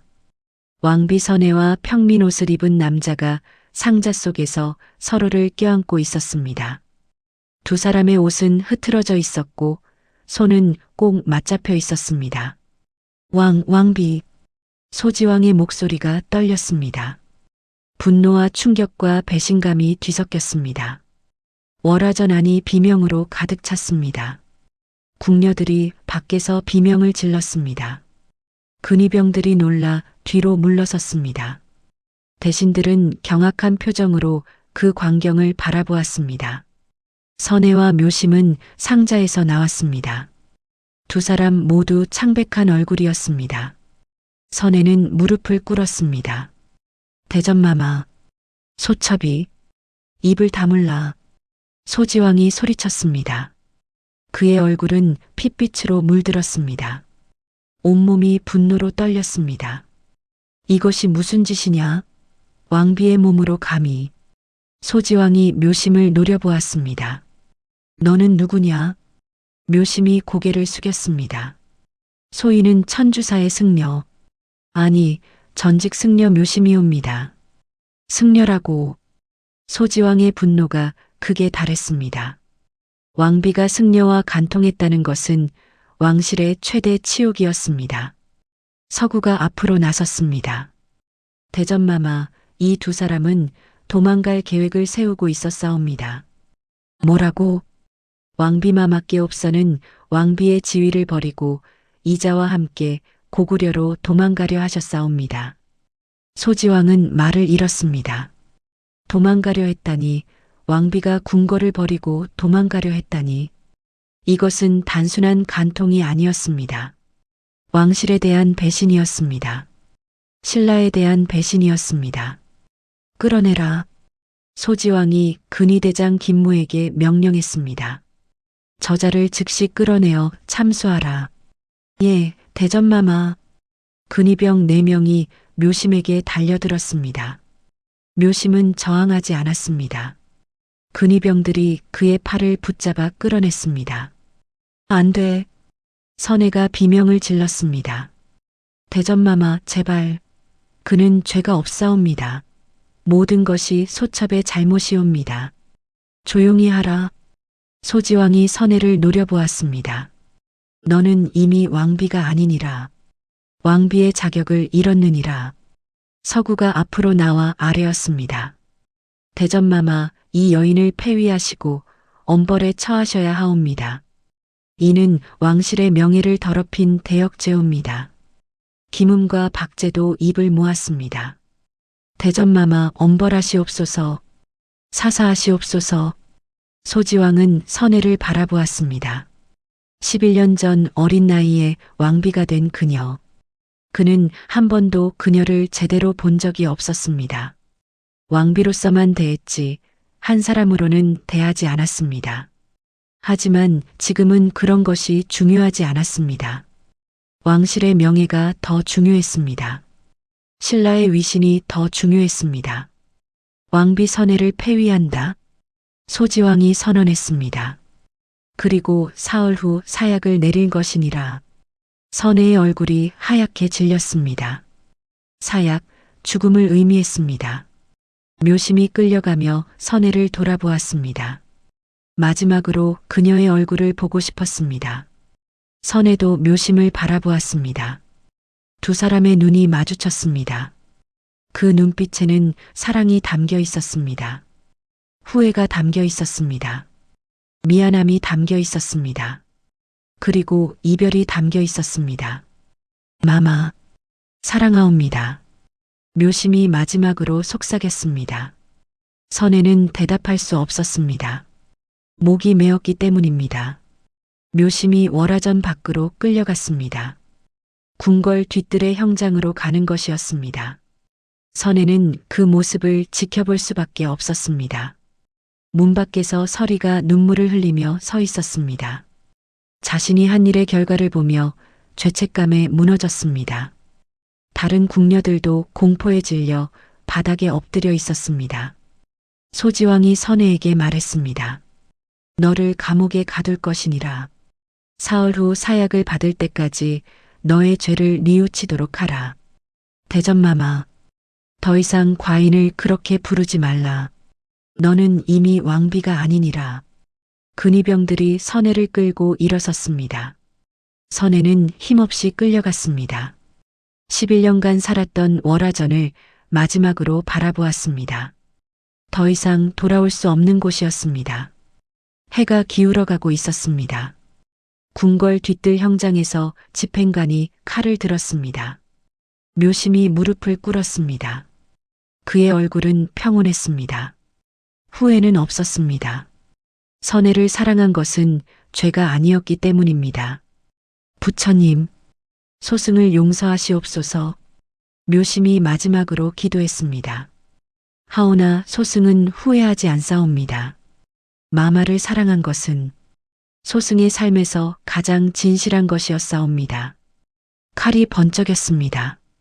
그리고 내려왔습니다. 퍽! 묘심의 목이 떨어졌습니다. 피가 땅에 쏟아졌습니다. 감옥에 갇힌 선혜는 그 소리를 들었습니다. 비명을 질렀습니다. 아! 선혜는 바닥에 쓰러져 통곡했습니다. 묘심이 죽었습니다. 그녀가 사랑한 유일한 사람이 죽었습니다. 묘심, 묘심. 선혜는 그의 이름을 부르며 울었습니다. 온몸에서 힘이 빠졌습니다. 의식이 흐려졌습니다. 그리고 깜깜한 어둠 속으로 빠져들었습니다. 묘심의 시신은 형장에 그대로 놓여 있었습니다. 해가 완전히 지고 어둠이 내렸습니다. 피는 땅에 스며들었고 목이 없는 몸뚱이는 차가워졌습니다.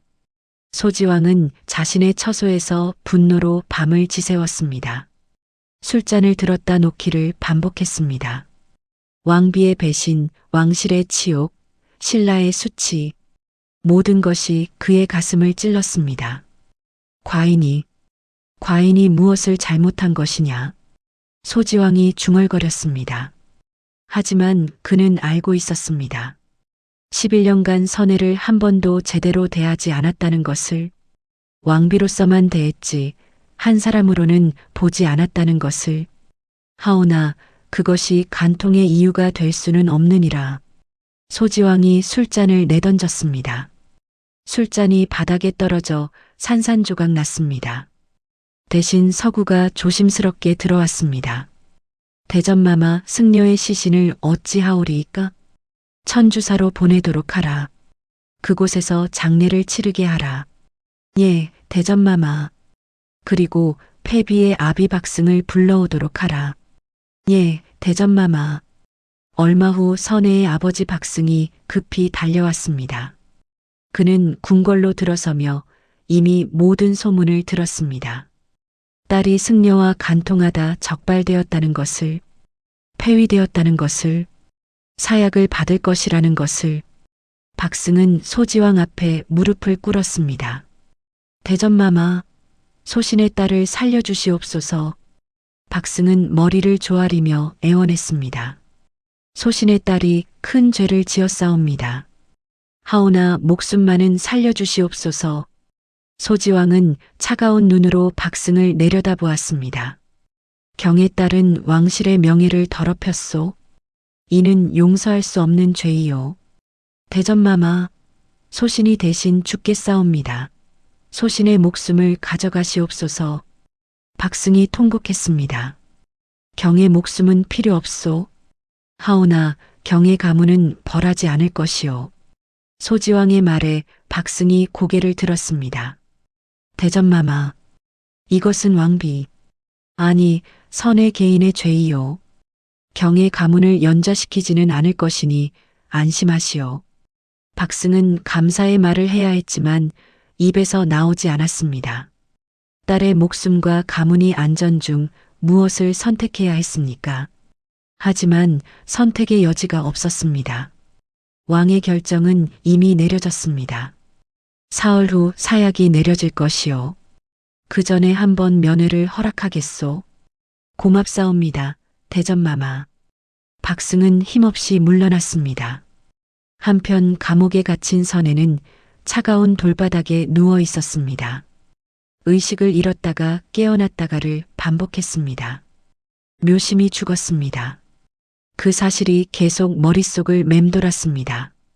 묘심, 묘심. 선혜는 그의 이름을 부르며 울었습니다. 눈물이 마를 때까지 울었습니다. 목이 쉬어 소리가 나오지 않을 때까지 울었습니다. 첫날 밤이 지나갔습니다. 이틀째 되는 날 아침, 서리가 감옥을 찾아왔습니다. 간수가 문을 열어주자 서리가 조심스럽게 들어왔습니다. 선혜는 벽에 기댄 채 앉아 있었습니다. 머리는 흐트러졌고 얼굴은 핏기가 없었습니다. 마마. 서리의 목소리에 선혜가 고개를 들었습니다. 그녀의 눈은 충혈되어 있었습니다. 서리, 너로구나. 마마, 소녀가 죄를 지었사옵니다. 서리가 선혜 앞에 무릎을 꿇었습니다. 눈물이 흘러내렸습니다. 소녀가 대신들에게 고했사옵니다. 마마와 묘심 스님의 일을. 선혜는 놀라지 않았습니다. 이미 짐작하고 있었습니다. 그래서 그랬구나. 소녀를 죽여주시옵소서. 소녀가 마마를 배신했사옵니다. 서리가 통곡했습니다. 소녀는 묘심 스님을 사모했사옵니다. 하오나 그분은 마마만을 보셨사옵니다. 질투가 나서 그만. 선혜는 서리를 바라보았습니다. 분노해야 했습니다. 원망해야 했습니다. 하지만 그럴 기운조차 없었습니다. 과인은 너를 원망하지 않노라. 마마, 이것은 모두 과인의 잘못이니라. 과인이 왕비의 신분으로 감히 다른 남자를 사랑했으니 선혜의 목소리는 담담했습니다. 하오나 후회는 하지 않노라. 묘심을 사랑한 것은 과인의 삶에서 가장 진실한 것이었으니 서리는 더욱 통곡했습니다. 마마, 소녀가 어찌해야 하옵니까? 살아가거라. 그리고 과인과 묘심을 기억해 주거라. 선혜가 서리의 손을 잡았습니다. 하나만 부탁하겠노라. 예, 마마. 무엇이든 하겠사옵니다. 선혜가 자신의 머리카락을 한 가닥 뽑았습니다. 이것을 천주사로 가져가 묘심의 무덤에 묻어주거라. 과인이 저승에서라도 그를 찾을 수 있도록. 서리가 머리카락을 받아 품에 넣었습니다. 반드시 그리하겠사옵니다, 마마. 서리가 감옥을 나갔습니다. 선혜는 다시 홀로 남았습니다.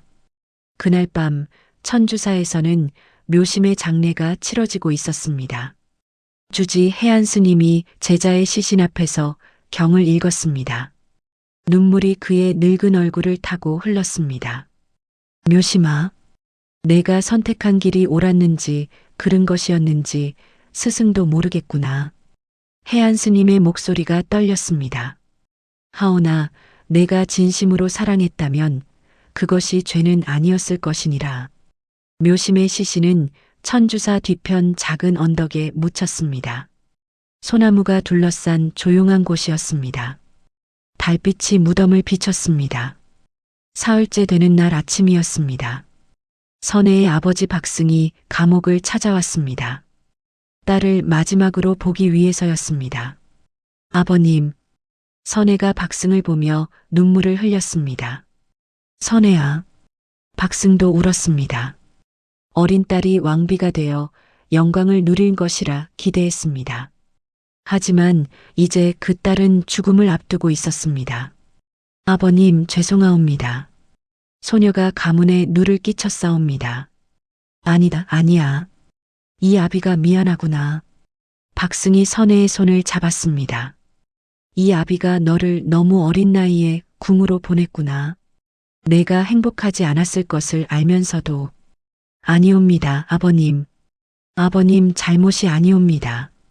부녀는 한동안 서로의 손을 잡고 울었습니다.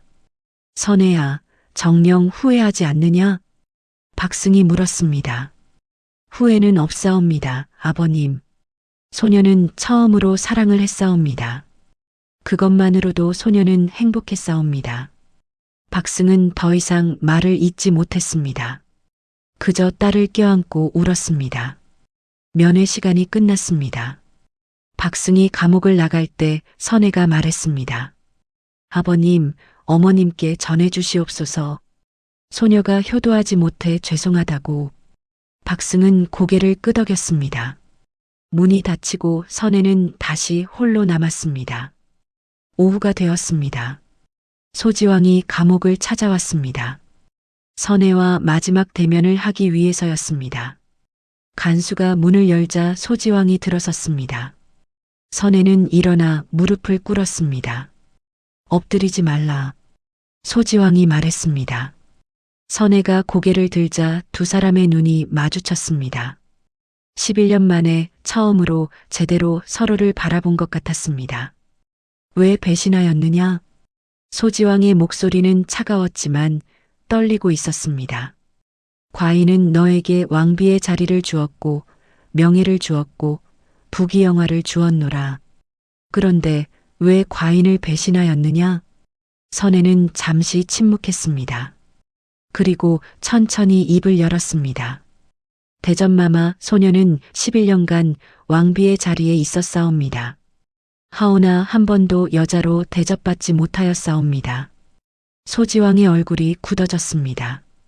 대전마마께 옵서는 1년에 5번도 소녀를 찾지 않으셨사옵니다. 대화도 나누지 않으셨고 소녀의 마음을 물어보지도 않으셨사옵니다. 과인은 나라를 다스려야 했노라. 왕으로서의 책무가. 소녀도 알고 있사옵니다. 선혜가 소지왕의 말을 끊었습니다. 하오나 소녀도 한 사람이옵니다. 왕비이기 전에 한 사람의 여자옵니다. 소녀도 사랑받고 싶었고 위로받고 싶었고 한 사람으로 대접받고 싶었사옵니다. 선혜의 눈에 눈물이 맺혔습니다.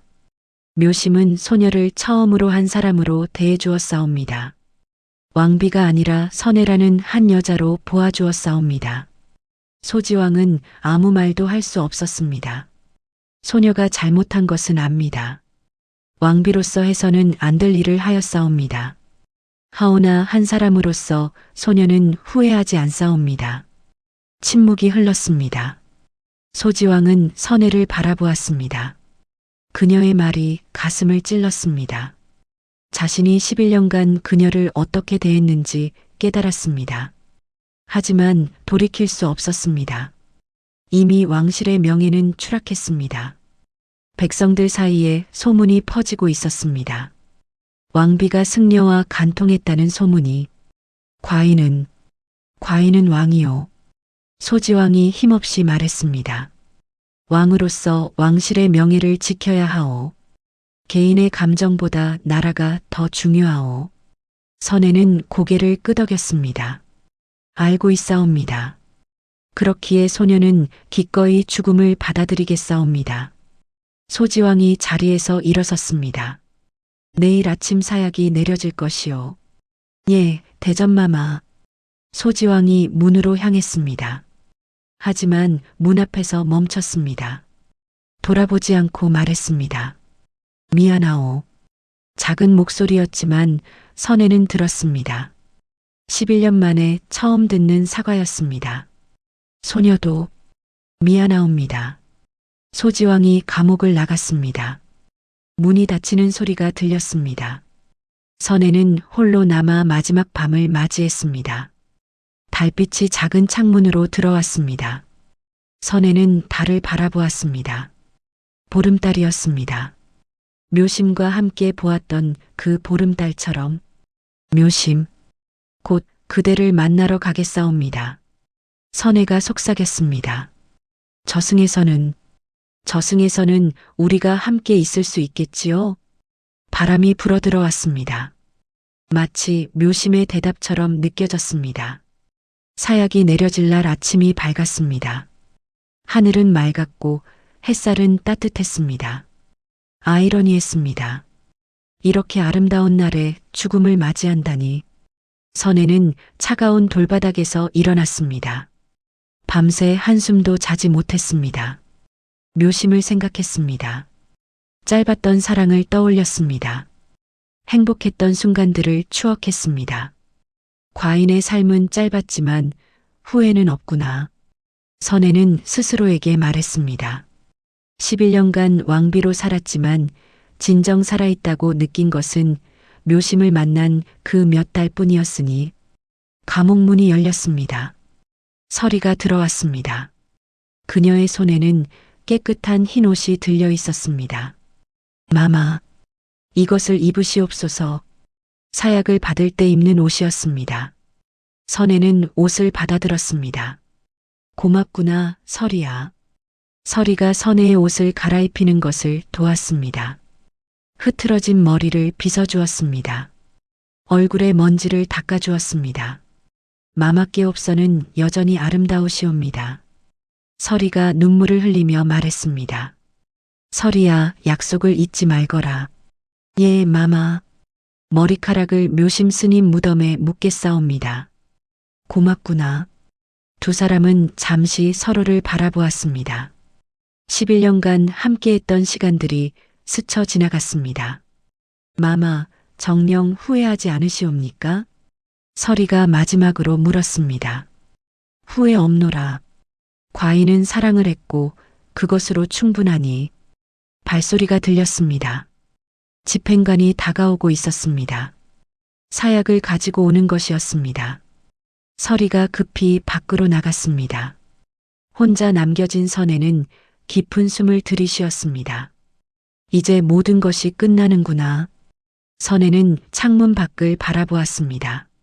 하늘이 보였습니다. 새 한 마리가 날아가고 있었습니다. 자유롭게. 다음 생에는 자유롭게 태어나고 싶구나. 문이 열렸습니다. 집행관이 들어왔습니다. 그의 손에는 작은 상자가 들려 있었습니다. 사약이 담긴 상자였습니다. 폐비선혜. 집행관이 차가운 목소리로 불렀습니다. 더 이상 왕비마마가 아니었습니다. 폐위된 왕비였습니다. 대전마마의 명의신이라. 사약을 받으라. 선혜는 고개를 끄덕였습니다. 집행관이 상자를 열었습니다. 그 안에는 작은 사발이 있었습니다. 검은 액체가 담겨 있었습니다. 선혜는 사발을 받아들었습니다. 손이 떨리지 않았습니다. 평온했습니다. 잠깐만 기다려 주시겠소? 선혜가 집행관에게 말했습니다. 과인이 마지막으로 할 말이 있소이다. 집행관이 고개를 끄덕였습니다. 선혜는 사발을 내려놓고 눈을 감았습니다. 묘심. 선혜가 그의 이름을 불렀습니다. 그대가 있는 곳으로 이제 과인도 가겠사옵니다. 조금만 기다려 주시옵소서. 눈물이 흘러내렸습니다. 과인은 그대를 사랑했사옵니다. 짧은 시간이었지만 그대와 함께한 순간들은 과인의 삶에서 가장 빛나는 시간이었나이다. 선혜의 목소리가 떨렸습니다. 저승에서는 우리가 자유롭게 사랑할 수 있기를 바라옵니다. 신분도 지위도 아무것도 없이 그저 두 사람으로. 선혜가 눈을 떴습니다. 사발을 다시 들어 올렸습니다. 대전마마. 선혜가 소지왕을 향해 말했습니다. 비록 그가 여기 없었지만 소녀를 용서하시옵소서. 소녀가 왕비의 도리를 다하지 못했사옵니다. 하오나 소녀도 한 사람이었사옵니다. 그것을 기억해 주시옵소서. 선혜는 마지막으로 깊은 숨을 들이쉬었습니다. 소나무 향기가 희미하게 느껴졌습니다. 천주사의 소나무 향기 같았습니다.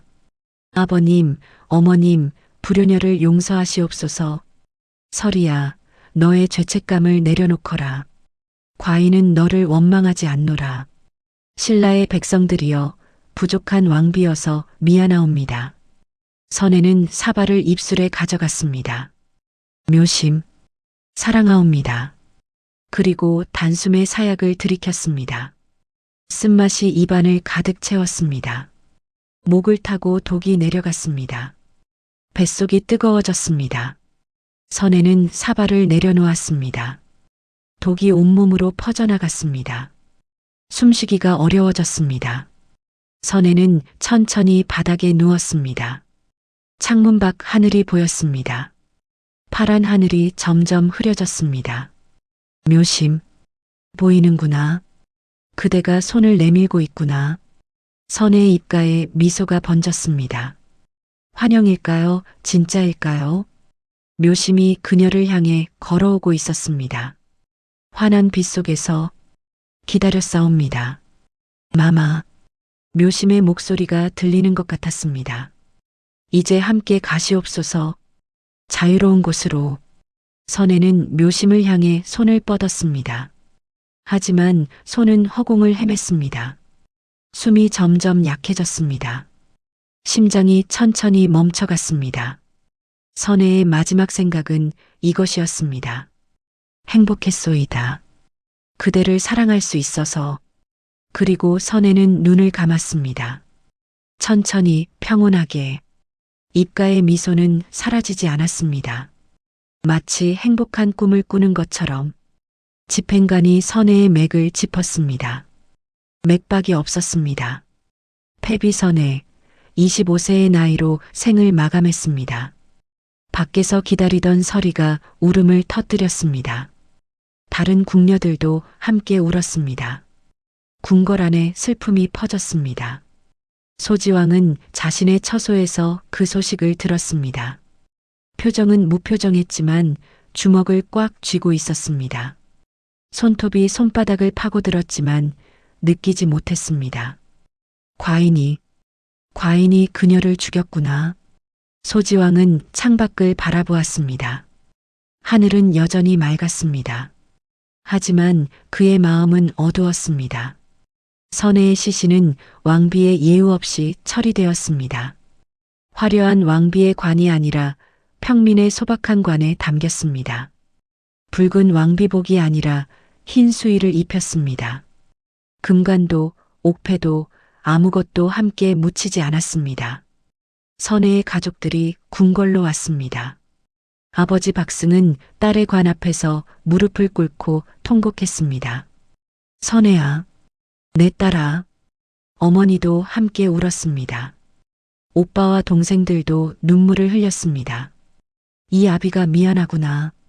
너를 너무 어린 나이에 궁으로 보내서. 박승의 목소리는 후회로 가득했습니다. 대신 서구가 조심스럽게 다가왔습니다. 박대감, 시신을 거두어 가시옵소서. 대전마마께 없어 박씨 가문에 대한 처벌은 없으실 것이라 하셨사옵니다. 고맙소이다. 박승은 힘없이 대답했습니다. 딸은 죽었지만 가문은 보전되었습니다. 하지만 그것이 무슨 위로가 되겠습니까? 선혜의 관이 궁궐 밖으로 웅구되었습니다. 평민의 장례 행렬처럼 소박했습니다. 왕비였던 사람의 장례라고는 믿기지 않을 정도로 천주사에 도착했습니다. 주지 해안 스님이 나와서 맞이했습니다. 이곳에 묻어주시겠사옵니까? 박승희 해안 스님께 물었습니다. 그러하시오. 딸아이가 이곳 승려를 사랑했다고 하니 그 옆에 묻어주고 싶소이다. 해안 스님은 잠시 망설였습니다. 하지만 고개를 끄덕였습니다. 그리하시옵소서. 두 사람이 삶에서는 함께하지 못했으니 죽어서라도 함께 있게 해주는 것이 부처님의 자비일 것이옵니다. 천주사 뒤편 언덕에 묘심의 무덤이 있었습니다. 그 옆에 선해의 무덤을 만들었습니다. 두 무덤은 나란히 놓였습니다. 해안 스님이 두 무덤 앞에서 경을 읽었습니다. 색즉시공 공즉시색. 바람이 불어 소나무 가지를 흔들었습니다. 마치 두 사람을 위로하는 것 같았습니다. 서리가 조용히 다가왔습니다. 품에서 선해의 머리카락을 꺼냈습니다. 묘심의 무덤에 조심스럽게 묻었습니다. 마마, 약속을 지켰사옵니다. 서리가 두 무덤 앞에 무릎을 꿇었습니다. 마마, 묘심 스님 용서하여 주시옵소서. 소녀가 두 분을 이렇게 만들었사옵니다. 서리는 통곡했습니다. 죄책감이 그녀를 짓눌렀습니다. 해안 스님이 서리의 어깨에 손을 얹었습니다. 그대도 고통받고 있구나. 스님, 소녀는 어찌해야 하옵니까? 살아가거라. 그리고 이 두 사람을 기억하거라. 그것이 그대가 할 수 있는 속죄니라. 서리는 고개를 끄덕였습니다. 장례가 끝나고 사람들이 하나둘 떠났습니다. 해가 지고 어둠이 내렸습니다. 두 무덤만이 나란히 남았습니다. 며칠 후 서리는 궁궐을 떠났습니다. 비구니가 되기 위해서였습니다. 산속 작은 암자로 들어갔습니다. 소녀는 평생 두 분의 명복을 빌겠사옵니다. 서리는 머리를 깎고 회색 승복을 입었습니다. 그리고 매일 두 사람을 위해 기도했습니다. 속죄의 기도를, 용서를 구하는 기도를. 한편 궁궐에서는 소지왕이 혼자 월화전을 찾았습니다. 선해가 살았던 곳, 11년간 그녀가 외로움을 견뎌낸 곳. 왕은 빈 월화전을 둘러보았습니다. 검은고가 아직 그대로 놓여 있었습니다. 부서진 상자는 치워졌지만 소지왕은 검은고 앞에 앉았습니다. 검은고 줄을 조심스럽게 튕겼습니다. 소리가 울려 퍼졌습니다. 슬픈 소리였습니다. 과인이 그녀에게 무엇을 해주었던가. 소지왕은 자문했습니다. 왕비의 자리를 주었다고, 부귀영화를 주었다고 생각했지만 정작 그녀가 원한 것은 한 사람으로 대접받는 것이었구나. 소지왕은 후회했습니다. 하지만 이미 늦었습니다. 선혜는 이미 이 세상 사람이 아니었습니다. 과인은 다시는 왕비를 드리지 않을 것이요. 소지왕이 혼잣말처럼 중얼거렸습니다. 한 여자도 제대로 대하지 못한 과인이 어찌 다른 여자를 맞이하겠소. 그날 이후 소지왕은 정말로 다시는 왕비를 드리지 않았습니다. 20년간 홀로 신라를 다스렸습니다. 정치에만 몰두했습니다. 하지만 밤이면 선혜가 떠올랐습니다. 그녀의 마지막 말이 떠올랐습니다. 소녀도 한 사람이었사옵니다. 대신 서구는 왕실의 명예를 지켰다며 스스로를 위로했습니다.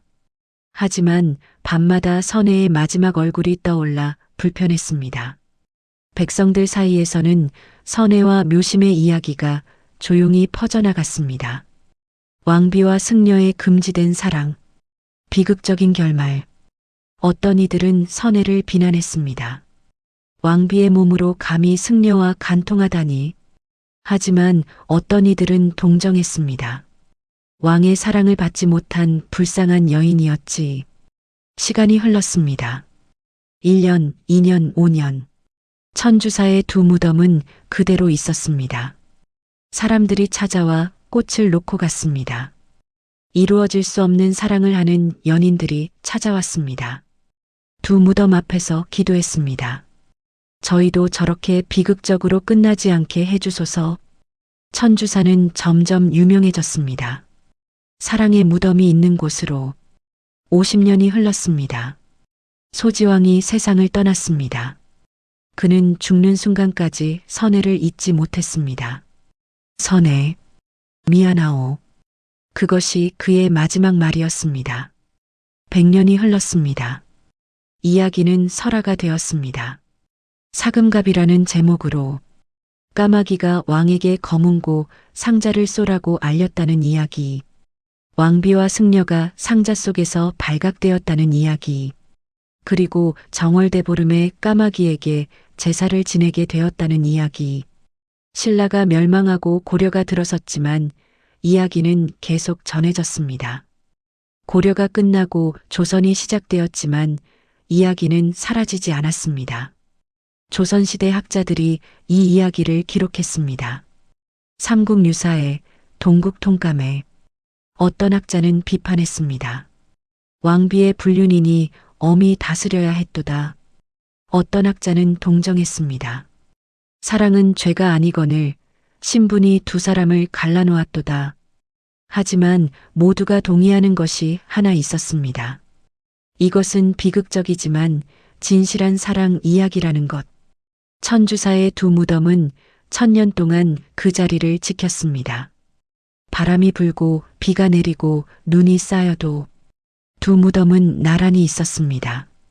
마치 삶에서는 함께하지 못했지만 죽어서는 영원히 함께하겠다는 듯이. 그리고 정월대보름마다 신라 백성들은, 고려 백성들은, 조선 백성들은 까마귀에게 제사를 지냈습니다. 찹쌀로 밥을 지어. 그 풍습 뒤에는 1500년 전 한 여자와 한 남자의 금지된 사랑이 숨어 있었습니다. 왕비 선혜와 승려 묘심. 신분을 뛰어넘어 사랑했지만 그 대가로 목숨을 잃은 두 사람. 하지만 그들의 사랑은 죽지 않았습니다. 1000년을 넘어 오늘날까지 전해지고 있으니까요. 50년이 흘렀습니다. 소지왕이 세상을 떠나는 날이었습니다. 늙은 왕은 임종 직전 선혜의 이름을 불렀습니다. 선혜, 과인이 미안하오. 그대를 한 번도 제대로 사랑하지 못했소. 그것이 왕의 마지막 말이었습니다. 신하들은 왕이 누구를 부르는지 알고 있었지만 아무도 기록하지 않았습니다. 천주사는 세월이 흐르며 더 큰 사찰로 확장되었습니다. 뒤편 언덕의 두 무덤은 사랑의 무덤으로 불리기 시작했습니다. 사람들이 찾아와 향을 피우고 기도했습니다. 이루어질 수 없는 사랑을 하는 연인들이 특히 많이 찾았습니다. 부디 저희는 저 두 분처럼 비극적으로 끝나지 않게 해주소서. 한 젊은 남녀가 무덤 앞에서 기도했습니다. 저희가 신분 차이를 극복하고 함께할 수 있게 해주소서. 해안 스님의 제자가 된 젊은 스님이 그들을 위해 경을 읽어주었습니다. 천주사는 사랑의 성지가 되었습니다. 100년이 더 흘렀습니다. 신라의 학자들이 이 이야기를 기록하기 시작했습니다. 사금갑이라. 까마귀가 왕에게 검은고 상자를 쏘라고 알렸다는 것이로다. 한 노학자가 붓을 들었습니다. 이는 신라 왕실의 큰 스캔들이었으나 동시에 인간의 마음을 보여주는 이야기이기도 하도다. 이야기는 삼국유사에 실렸습니다. 그리고 후대의 동국통감에도 기록되었습니다. 정월대보름 까마귀 제사는 계속되었습니다. 신라가 멸망한 후에도 고려시대에도 조선시대에도 이어졌습니다. 백성들은 찹쌀로 밥을 지어 까마귀에게 올렸습니다. 오기일이라. 까마귀를 기리는 날이로구나. 한 어머니가 아이에게 설명했습니다. 까마귀가 왕에게 진실을 알렸기에 우리가 제사를 지내는 것이란다. 어머니, 그럼 왕비님은 나쁜 사람이었나요? 아이가 물었습니다. 그것은 아무도 모른단다. 어떤 이는 나쁘다 하고 어떤 이는 불쌍하다 하지. 조선시대가 되자 학자들 사이에서 논쟁이 일었습니다. 한 유학자가 주장했습니다. 왕비의 분류는 용서할 수 없는 죄인이라 왕실의 명예를 더럽혔으니 마땅히 벌을 받아야 했도다. 하지만 다른 학자가 반박했습니다. 하오나 왕비도 한 사람이 아니었소? 사랑받고 싶은 것이 죄가 되오? 왕이 11년간 그녀를 외면한 것은 생각지 않으시오? 또 다른 이가 말했습니다. 정녕 두 사람이 육체 관계를 맺었는지도 불분명하지 않소? 혹 정신적 사랑이었을 수도. 아니요. 검은고 상자에 함께 숨어 있었다 하지 않았소? 그것도 까마귀가 정말 쪽지를 가져왔는지 의심스럽소. 혹 대신들이 꾸민 음모는 아니었을까? 논쟁은 끝나지 않았습니다. 하지만 한 가지는 확실했습니다. 이 이야기가 1000년을 넘어 전해지고 있다는 것. 천주사의 주지스님이 관광객들에게 말했습니다. 이 두 무덤은 1500년 전 비극적 사랑의 주인공들이 누워 계신 곳이옵니다. 정녕 1500년이나 되었습니까? 한 관광객이 놀라며 물었습니다. 그러하옵니다. 신라 소지왕 때의 일이니 지금으로부터 1500년 전이지요. 그런데도 아직도 정월대보름에 까마귀 제사를 지낸다고요? 그렇습니다.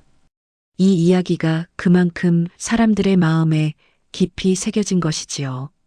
해가 지고 사람들이 떠난 후 두 무덤 위로 까마귀 한 마리가 날아왔습니다. 까마귀는 무덤을 내려다보며 한 번 울었습니다. 까. 그리고 날아갔습니다. 바람이 불어 소나무 가지를 흔들었습니다. 달이 떠올라 두 무덤을 비췄습니다. 1500년이 흘렀지만 두 무덤은 여전히 나란히 있었습니다. 선혜와 묘심, 왕비와 승려, 금지된 사랑의 주인공들. 그들은 삶에서는 함께하지 못했지만 죽어서는 영원히 함께했습니다. 그리고 그들의 사랑 이야기는 1000년을 넘어 지금까지 전해지고 있습니다. 사람들은 이야기합니다. 진실한 사랑은 죽지 않는다고. 신분도 지위도 심지어 죽음조차도 진정한 사랑을 막을 수 없다고. 선혜와 묘심의 사랑이 바로 그 증거라고. 여기가 바로 그 유명한 사금갑 전설의 배경이 된 천주사터입니다. 2024년 가을 경주 천주사터. 문화해설사가 관광객들에게 설명하고 있었습니다. 1500년 전 이곳에서 신라 왕비와 승려의 비극적 사랑이 시작되었습니다. 관광객들이 안내판을 둘러싸고 서서 이야기를 경청했습니다. 안내판에는 선혜와 묘심의 이야기가 적혀 있었습니다. 한 중년 여성이 남편과 함께 두 무덤 앞에 섰습니다. 여보, 1500년 전에도 이런 사랑이 있었대요. 그녀의 눈가에 눈물이 맺혔습니다. 왕비였지만 사랑받지 못했다니 얼마나 외로웠을까요? 남편이 아내의 손을 잡았습니다. 우리는 신분도 지위도 없이 사랑해서 다행이요. 젊은 연인 한 쌍이 두 무덤에 꽃을 놓았습니다. 우리는 저렇게 비극적으로 끝나지 말자.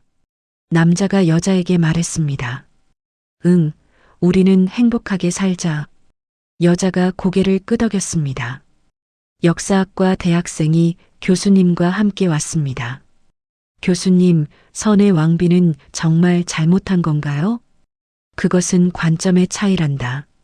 당시 유교 사회의 관점에서는 왕비의 간통은 용서받을 수 없는 죄였지.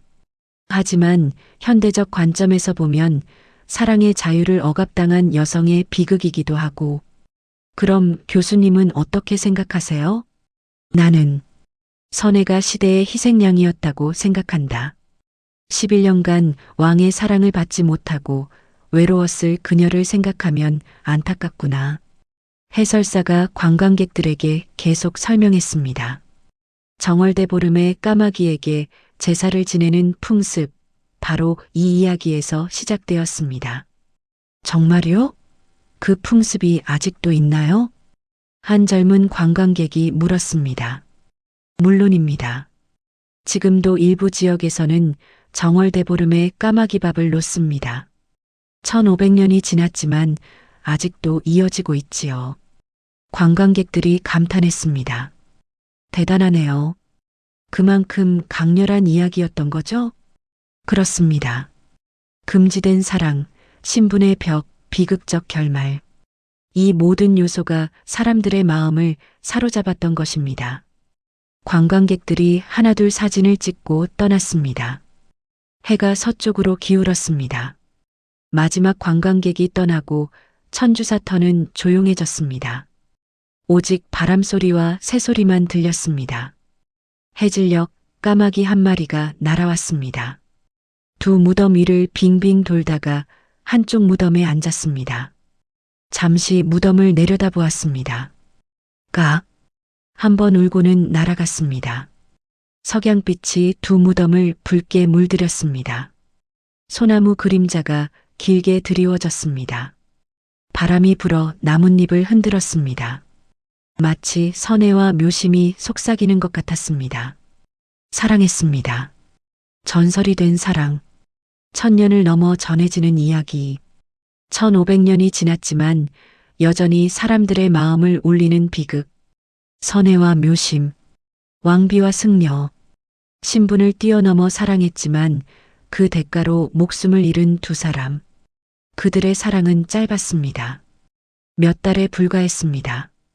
하지만 그 짧은 사랑은 1500년을 살아남았습니다. 왕비의 지위도, 궁궐의 화려함도, 왕의 권력도 다 사라졌습니다. 하지만 선애와 묘심의 사랑은 사라지지 않았습니다. 사람들은 기억합니다. 한 여자가 사랑하고 싶었다는 것을, 한 남자가 그 여자를 진심으로 사랑했다는 것을, 그리고 그들이 그 사랑을 위해 목숨을 바쳤다는 것을. 달이 떠올랐습니다. 둥근 보름달이었습니다. 1500년 전 그날 밤처럼 달빛이 두 무덤을 비췄습니다. 그 빛 속에서 두 무덤은 마치 빛나는 것 같았습니다. 선애와 묘심은 죽었지만 그들의 사랑은 살아있습니다. 지금 이 순간에도 앞으로도 계속 1000년을 넘어 영원히. 시청해 주셔서 감사합니다. 구독과 좋아요, 알림 설정은 궁중비화극장에 큰 힘이 됩니다.